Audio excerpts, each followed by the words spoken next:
Om Shanti. Good morning. साकार मुरली 15 अगस्त 2022।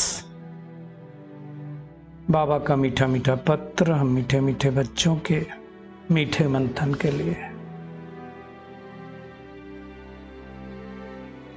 मंथन शुरू करने से पहले ज्ञान सूर्य शिव बाबा की ज्ञान भरी किरणों के नीचे बैठ जाते हैं और अनुभव करते हैं मैं ज्ञान स्वरूप आत्मा हूं, ज्ञान के सागर की संतान हूं।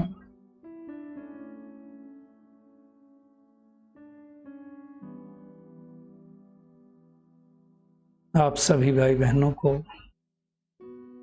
15 अगस्त की बहुत बहुत बधाई। संसार में स्वतंत्रता तो मिली 1947 में, लेकिन माया रूपी विकारों से स्वतंत्रता अभी तक नहीं मिली। तो निराकार परमपिता परमात्मा शिव इस सृष्टि पर आया और उन्होंने माया से स्वतंत्रता दिलाने के लिए ईश्वरीय विश्वविद्यालय चालू किया। तो बाबा कहते हैं मीठे बच्चे, तुम हो ईश्वर के अडॉप्टेड बच्चे। अडॉप्टेड किसको कहा जाता है? जो एक्चुअल उस घर का होता नहीं है, उस माँ बाप के पास जन्म नहीं लेता है, अडॉप्ट किया जाता है। तो परमात्मा ने भी क्या हमें ब्रह्मा बाबा के द्वारा अडॉप्ट किया। क्यों अडॉप्ट किया? बाबा कहते हैं तुम्हें पावन बन पावन दुनिया का वर्षा लेना है, इसके लिए अडॉप्ट किया। बाबा कहते हैं ये अंत का समय है, इसलिए पावन जरूर बनना है, तभी वर्षा मिलेगा, नहीं तो मिलेगा नहीं। आज का प्रश्न है, इस समय के मनुष्यों को ऊंट पंछी अर्थात शुतुरमुर्ग का टाइटल दे सकते हैं, क्यों? शुतुरमुर्ग की खासियत क्या होती है? वो उड़ता नहीं है, चोंच नीचे डाल लेगा और फिर कुछ भी करो वो हिलेगा नहीं। बाबा कहते हैं क्योंकि ऊंट पंछी जो होता है उससे कहो उड़ो तो कहेगा पंख नहीं, मैं कैसे उड़ूं? शुतुरमुर्ग, मैं ऊंट हूं। बोलो अच्छा सामान उठाओ, अगर ऊंट हो तो क्या कहेगा? मैं पक्षी हूं, मैं थोड़ी सामान उठाने के लिए बना हूं। इसलिए उसका नाम है ऊंट और पक्षी, पर्टिकुलर वो कोई भी नहीं है। तो बाबा कहते हैं ऐसे ही आज के मनुष्यों की हालत है। जब उनसे पूछा जाता है तुम अपने को देवता के बजाय हिंदू क्यों कहलाते हो? हिंदू कहते हैं ना, और हिंदू तो कोई धर्म है नहीं, तो क्या कहते हैं कि देवताएं तो पावन हैं, हम पतित हैं, हम कैसे देवता हो सकते हैं? तो बाबा कहते हैं अगर बोलो अच्छा पतित से पावन बनो, तो क्या कहेंगे? फुर्सत नहीं है, माया ने पवित्रता के पंख काट दिए हैं, इसलिए जो कहते हैं हमें फुर्सत नहीं वो है ऊंट पंछी। मतलब इधर के भी नहीं उधर के भी नहीं। तुम बच्चों को ऊंट पंछी नहीं बनना है, शुतुरमुर्ग नहीं बनना है। चोंच नीचे डाल दिया तो फिर डाल दिया, कुछ सुनना ही नहीं। आज का गीत है ओम नमः शिवाय। बाबा कहते हैं किसने कहा? ओमकार दुनिया में तो ओम का मतलब भगवान भी समझते हैं, वास्तव में ओम का मतलब मैं आत्मा उस परम पिता परमात्मा की संतान हूं। बाबा कहा हमने तो सेकंड में वर्षे के अधिकारी बन गए। बच्चा पैदा हुआ तो क्या कहते हैं दुनिया में भी? वारिस पैदा हुआ, फिर वो बालिग बनता है। पहले छोटा बच्चा होता है फिर बालिग बनता है। यहाँ भी ऐसा ही ज्ञान मिला, बाबा को जाना पहचाना, फिर धीरे धीरे जब हम मुरली सुनते हैं, उसका चिंतन करते हैं, मंथन करते हैं, तो धीरे धीरे क्या होता है? मालिक बनते जाते हैं, बड़े बनते जाते हैं।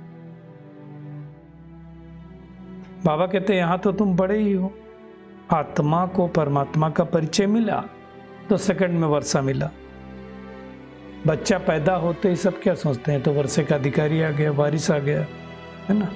तो अब बाबा ने बताया हमें कि तुमने कल्प की राजधानी ली, सेकंड में तुम विश्व का मालिक बनते हो। कौन बनाता है? परमात्मा, वो भी आत्मा है लेकिन परम क्यों है? क्योंकि ज्ञान में, गुणों में, शक्तियों में वो परम है। बाबा कहता मुझे शरीर तो है नहीं, तो मैं क्या करता हूँ? दूसरा शरीर लेकर के फिर तुमको ये ज्ञान सुनाता हूँ। परमात्मा तो एक ही है ना। वही कहते हैं मैं तुम्हारा बाप हूँ। परम आत्मा मतलब जिसको सारी दुनिया जानती नहीं, पहचानती नहीं, फिर भी उसको पुकारती है कि हे पतित पावन आओ, मुझे दुख से लिबरेट करो, सुख में लेकर के जाओ। तो वो परमपिता परमात्मा आ करके राजयोग सिखलाते हैं।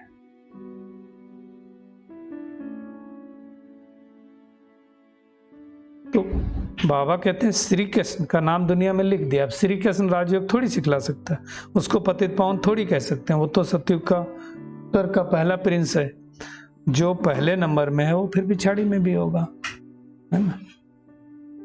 मतलब कलयुग के अंत में उसके तन में आकर के जिसका नाम ब्रह्मा रखते हैं, उसको अडॉप्ट करके बातें बाबा सुनाता है।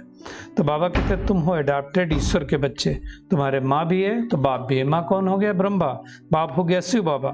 तो वो कहते हैं कि तुम उस बाप से वर्षा लेते हो। ये कल्प के अंत का समय है, जिसको क्या कहा जाता है? संगम युग कहा जाता है। और अंत में ही पति दुनिया का विनाश होता है, पावन दुनिया की स्थापना होती है। फिर धीरे धीरे क्या होता है? फिर से वृद्धि को पाते जाते हैं और ये चक्र चलता रहता है। बाबा कहते हैं तुम जानते हो हम शिव बाबा के बच्चे सब ब्रदर्स हैं। फिर जब रचना होती है तो ब्रदर सिस्टर हो जाते हैं। माता पिता हम क्यों कहते हैं? क्योंकि भविष्य का हम वर्षा ले रहे हैं ना, सतयुग का वर्षा ले रहे हैं, अमर लोक का वर्षा ले रहे हैं। कलयुग का नहीं, कलयुग को तो मृत लोक कहा जाता है, कभी भी अकाले मृत्यु हो सकती है। सतयुग में आदि सनातन देवी देवता धर्म था। अभी किसी से पूछो तो क्या कहेंगे? कोई ब्राह्मण बोलेगा, कोई हिंदू बोलेगा, कोई कुछ बोलेगा, कोई क्रिश्चियन बोलेगा, है ना। आर्य समाजी लोग भी हिंदू धर्म बोलते हैं ना। और बाबा कहता है हिंदू धर्म तो कोई है ही नहीं। अब यूरोप में कोई रहता है तो यूरोपियन बोलेंगे क्या? नहीं ना, धर्म तो क्रिश्चियन है ना। तो बाबा समझा रहे हैं कि आदि सनातन देवी देवता धर्म की स्थापना इस गीता के द्वारा हुई थी।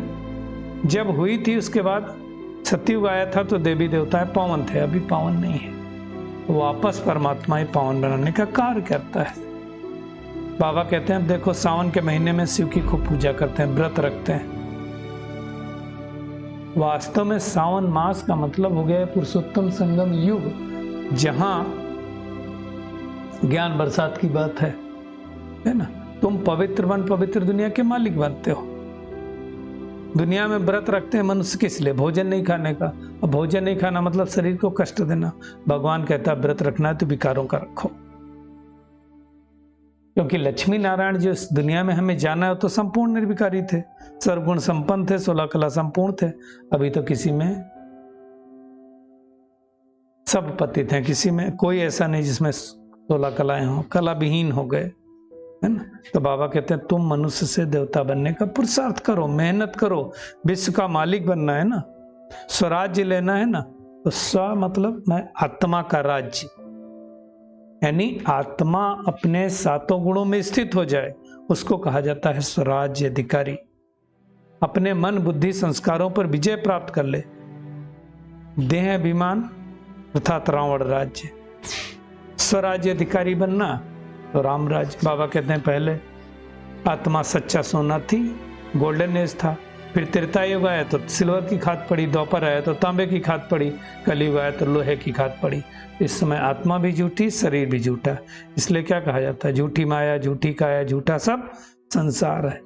इसलिए बाबा कहता है अब तुम मुझे याद करो तो क्या होगा? तो खाद पड़ी है ना। सोने को कहाँ डाला जाता है? खाद निकाले गए अग्नि में।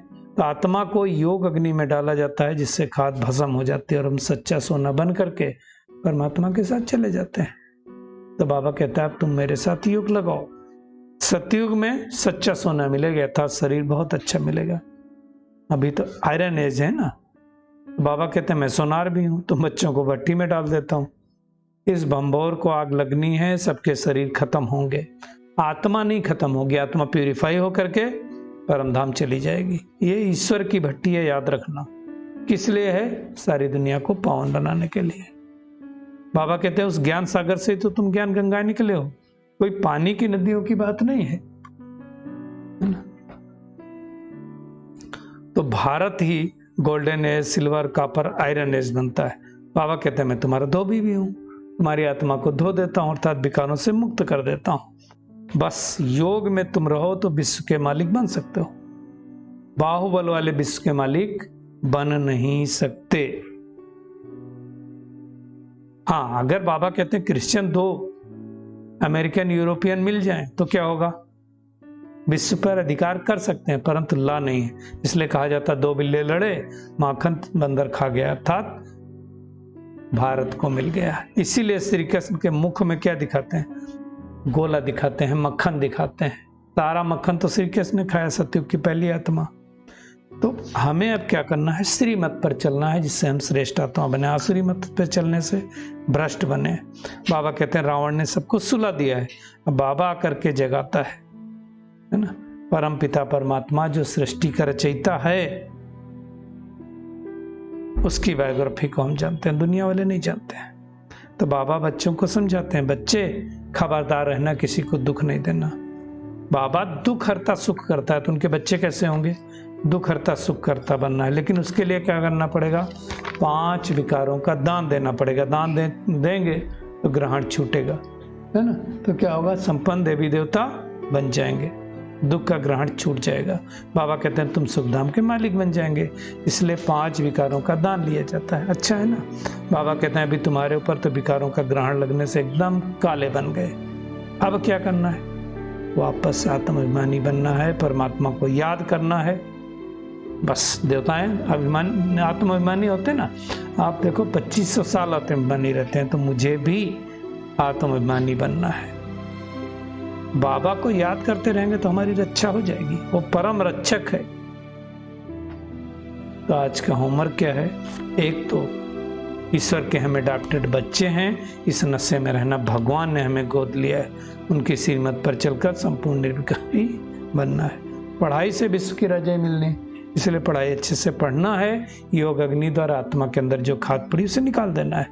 आत्माभिमानी बन, बाप को याद करना है। जितना याद में रहेंगे उतना बाप रक्षा करता रहेगा। ये कितनी बड़ी बात है, भगवान हमारी रक्षा करेगा। आज का बाबा का वरदान है, मेरे को तेरे में परिवर्तन कर, श्रेष्ठ मंजिल को प्राप्त करने वाले नष्टो मोहा भो। बाबा कहता है जहां मेरापन होता है वहां हलचल होती है। मेरी रचना, मेरी दुकान, मेरा पैसा, मेरा घर, ये बाबा कहते हैं मेरापन किनारे कर दो। अगर थोड़ा भी मेरापन किनारे पर रख लिया है तो मंजिल का किनारा नहीं मिलेगा। कौन सी? नई दुनिया का। श्रेष्ठ मंजिल को प्राप्त करने के लिए बाबा ने कहा मेरे को तेरे में परिवर्तन कर दो। हद का मेरा नहीं, बेहद का मेरा, वो है मेरा बाबा। मैं कहो तो क्या याद है? आत्मा। मेरा कहो तो बाबा याद है। तो बाबा की स्मृति और ड्रामा के ज्ञान से नथिंग न्यू की चल स्थिति रहेगी और नष्ट मोह बन जाएंगे। बस 2 शब्द याद रखो, मैं आत्मा, मेरा बाबा। बस स्लोगन है, सच्चे सेवाधारी बन, निस्वार्थ सेवा करते चलो तो सेवा का फल स्वतः मिल जाएगा। चलिए परमात्मा किरणों के नीचे बैठ जाते हैं और महसूस करते हैं मैं आत्मा परमात्मा की श्रीमत पर चलने वाली ईश्वर की अडॉप्टेड संतान हूं। पावन दुनिया में चलने के लिए संपूर्ण श्रीमत का पालन करने वाली आत्मा हूं। हमें शुतुरमुर्ग नहीं बनना है, संपूर्ण पावन बन करके पावन दुनिया का मालिक बनना है। मेरे को तेरे में परिवर्तन करके श्रेष्ठ मंजिल को प्राप्त करने वाली नष्टो मोहात्मा बनना है। मैं पन निकाल करके मेरा बाबा की स्मृति में हर समय स्थित रहना है। शुक्रिया मीठे प्यारे बाप दादा, शुक्रिया आप सभी का इस मीठे मंथन के लिए। ओम शांति।